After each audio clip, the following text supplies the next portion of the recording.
ready to make some science? I am. Now, you already met one another on the limo ride over, so let me introduce myself. I'm Cave Johnson. I own the place. That eager voice you heard is the lovely Carolyn, my assistant. Rest assured, she has transferred your honorarium to the charitable organization of your choice. Isn't that right, Carolyn? Yes, sir, Mr. Johnson. She's the backbone of this facility. Pretty as a postcard, too. There's a thousand tests performed every day here in our management spheres. I can't personally oversee every one of them, so these pre-recorded messages will cover any questions you might have and respond to any incidents that may occur in the course of your science adventure. Your test assignment will vary depending on the manner in which you have bent the world to your will. Those of you helping us test the repulsion gel today, just follow the blue line on the floor. Those of you who volunteered to be injected with praying mantis DNA, I've got some good news and some bad news. Bad news is we're postponing those tests indefinitely. Good news is we've got a much better test for you, fighting an army of mantis men. Pick up a rifle and follow the yellow line. You'll know when the test starts.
They say great science is built on the shoulders of giants.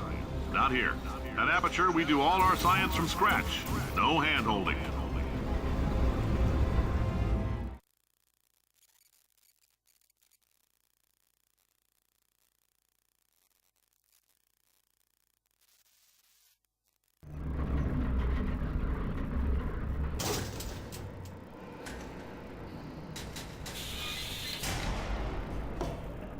Let's get started.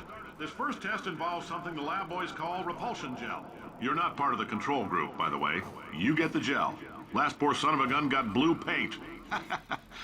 All joking aside, that did happen. Broke every bone in his legs. Tragic, but informative. Or so I'm told.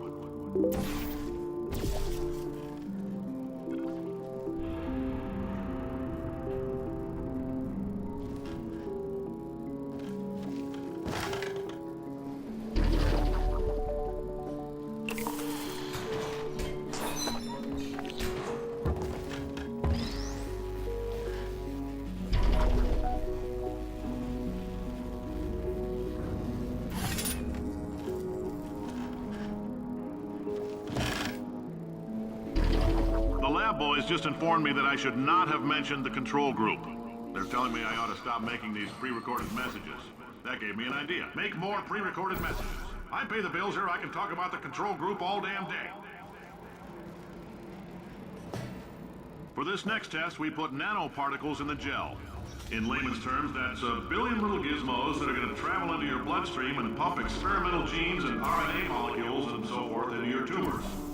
Now, maybe you don't have any tumors. Well, don't worry. If you sat on a folding chair in the lobby and weren't wearing lead underpants, we took care of that too.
Oh, in case you got covered in that repulsion gel, here's some advice the lab boys gave me.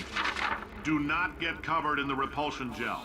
We haven't entirely nailed down what element it is yet, but I'll tell you this, it's a lively one, and it does not like the human skeleton.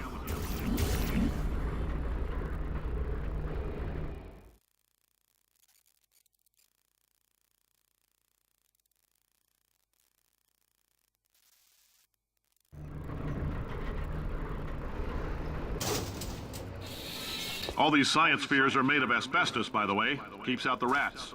Let us know if you feel a shortness of breath, a persistent dry cough, or your heart stopping, because that's not part of the test. That's asbestos. Good news is the lab boys say the symptoms of asbestos poisoning show a median latency of 4.6 years. So if you're 30 or older, you're laughing. Worst case scenario, you miss out on a few rounds of canasta. Plus, you forwarded the cause of science injuries. I punch those numbers into my calculator, it makes it happen. Ha! I like your style. You make up your own rules, just like me. Bean Counter said I couldn't fire a man just for being in a wheelchair. Did it anyway. Ramps are expensive.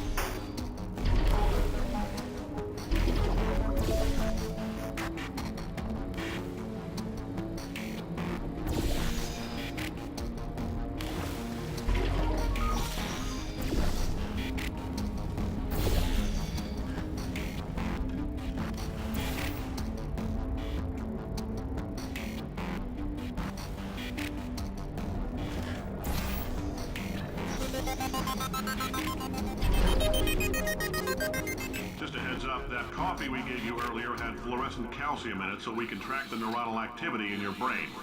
There's a slight chance the calcium could harden and vitrify your frontal lobe. Anyway, don't stress yourself thinking about it. I'm serious. Visualizing the scenario while under stress actually triggers the reaction.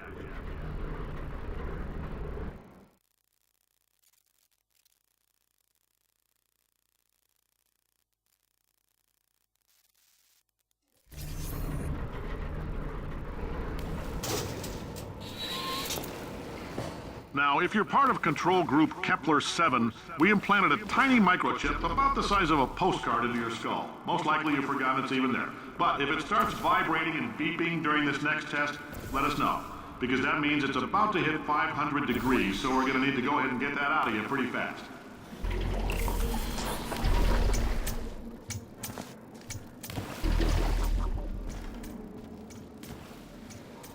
I'm telling them, keep your pants on. All right, this next test may involve trace amounts of time travel. So, word of advice, if you meet yourself on the testing track, don't make eye contact. Lab boys tell me that'll wipe out time. Entirely. Forward and backward. So, do both of yourselves a favor and just let that handsome devil go about his business.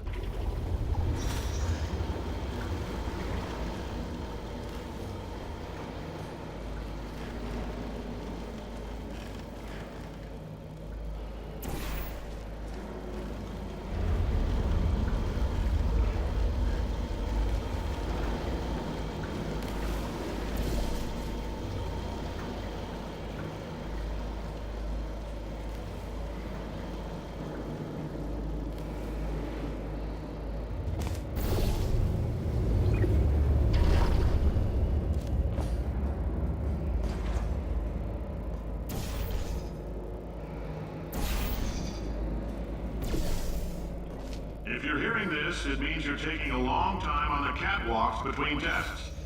The lab boys say that might be a fear reaction. I'm no psychiatrist.